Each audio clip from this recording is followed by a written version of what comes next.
पे कहा है कि लाउड स्पीकर हटाने के बजाय उसका इस्तेमाल इन्फ्लेशन के मुद्दों के पे करें तो बेहतर होगा। देखिए, एक बृहत्तर संदर्भ में देखिए कि 5 दशक में सबसे बड़ी बेरोजगारी से हम झेल रहे हैं।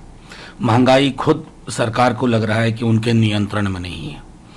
पेट्रोल, डीजल, एलपीजी, इन सब का कैस्केडिंग इफेक्ट होता है और प्रतिदिन दाम बढ़ रहा है। लेकिन हम किन मुद्दों में उलझे हुए हैं? जेएनयू में भगवा, लाउड स्पीकर, अजान, रमजान, बजरंगबली, कर्नाटका में हिजाब, खान पान, आचरण, आवरण।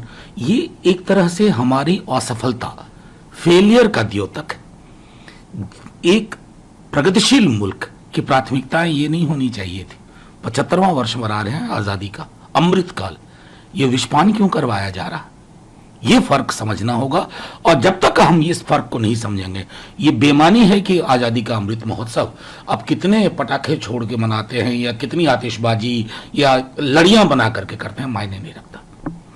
शरद पवार जी ने कहा है कि बीजेपी सेंट्रल एजेंसीज को महाराष्ट्र और बंगाल में यूज कर रही है ताकि वो किसी भी हालत में पावर में आ सके। देखिए, बंगाल, महाराष्ट्र की बात पावर में आने के संदर्भ में है। और अगर पूरे देश को देख लीजिए तो जहां कहीं भी विपक्ष की कोई भी एक आवाज है जो असहज करती है बीजेपी को और उसके authoritarian, right wing authoritarian posture को, तो वो ईडी, आईटी, सीबीआई, अब ये तीनों एजेंसी या तो अलग अलग या एक साथ ऑर्केस्ट्रा करके उनके घर पहुंच जाती है।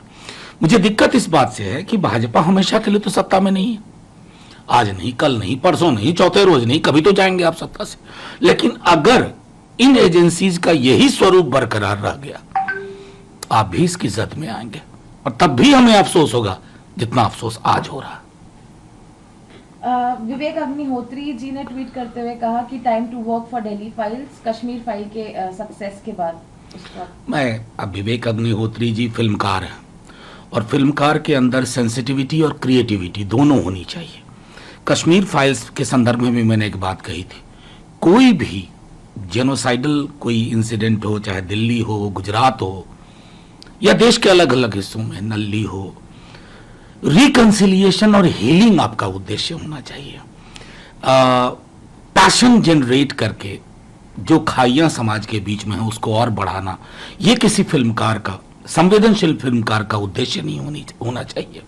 मैं समझता हूं उस दृष्टिकोण से वो आज दिल्ली फाइल बनाए, कल गुजरात फाइल बनाए, परसों बहुत सारी फाइल्स हमारे यहाँ, लेकिन उन फाइल्स को हीलिंग की जरूरत है। मैंने सदन में कहा था, घाव को भरने की कोशिश करिए, तेजाब मत डालिए। तेजाब डालने की कोशिशें परेशान करती हैं। सर, आखिरी प्रश्न, हंसकली रेप मर्डर केस, बीजेपी ने डिमांड किया है ममता बनर्जी से अपॉलॉजी और प्रेसिडेंट रूल की बात। देखिए, जो कुछ भी हुआ वो चिंता का विषय। कोई भी दल हो, वो इन तरह के मुद्दों पर मैं समझता हूं कि पॉलिटिकल ये नहीं हो। लेकिन मुझे अफसोस है कि यही बात जब उत्तर प्रदेश में होती है तो प्रेसिडेंट रूल क्यों नहीं मांगते हैं? योगी जी की सरकार को तो पीछे टर्म में कई दफा प्रेसिडेंट रूल लग जाना चाहिए था। अलग अलग राज्यों से उस तरह की छवियां आती है। तो इससे लगता है ना कि आप आईना दिखाना तो चाहते हैं, देखना नहीं चाहते हैं। और आईने की सबसे बड़ी चीज होती है कि जो सिर्फ दिखाता है ना, आईना उससे नाराज हो जाता है।